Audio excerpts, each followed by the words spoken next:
Soiled rail car.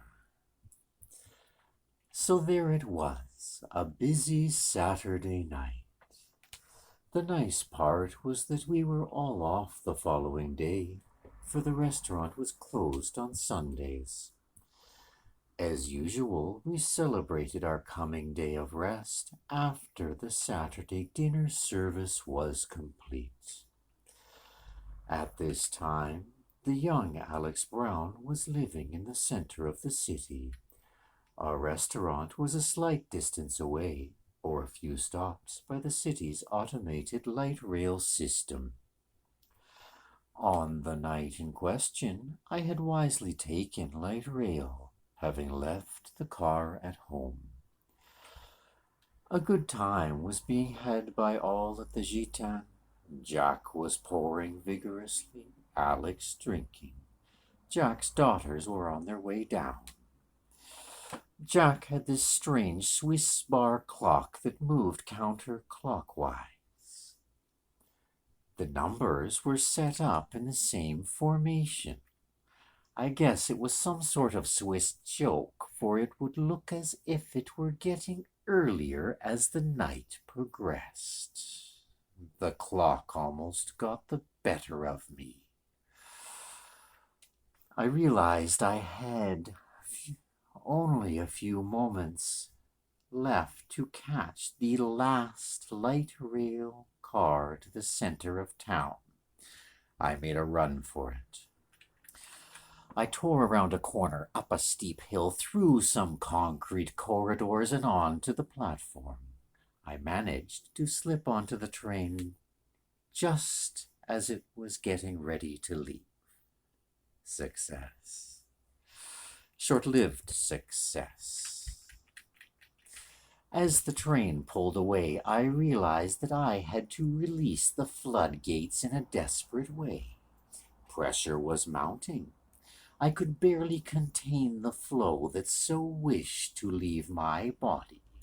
I surveyed the situation.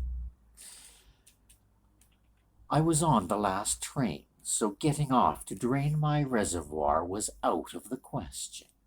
The pressure was too great to last the trip. I had to pee on the rail car. No problem. I was alone on the automated car. There was a fair distance between stops. I had committed this crime on several occasions before that night.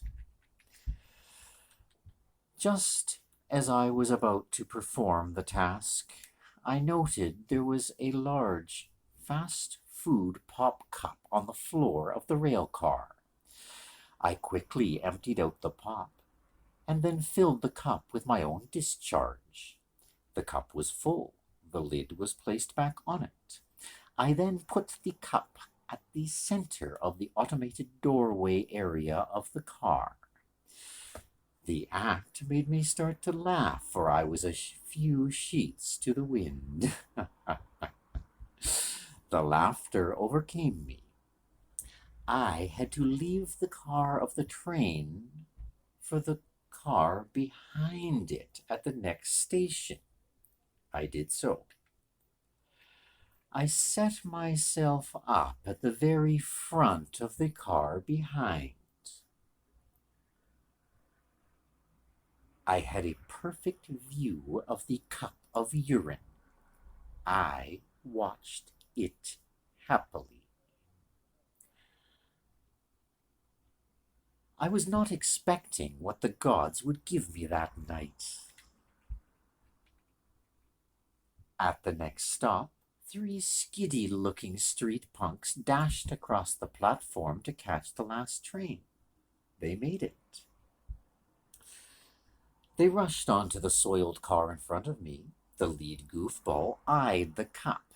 He decided he was Superman. He wound up and gave the cup a punt.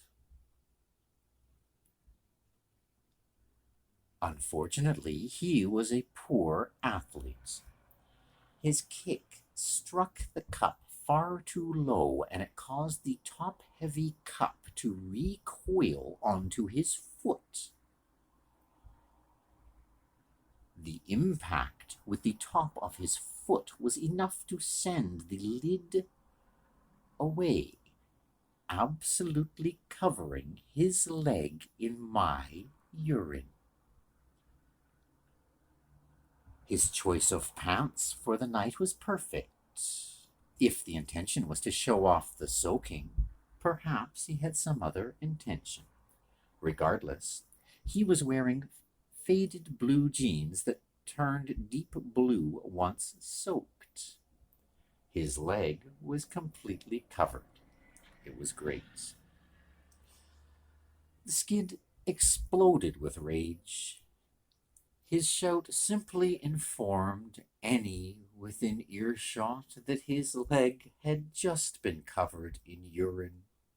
Urine that was not his, urine that was still warm. It was wonderful.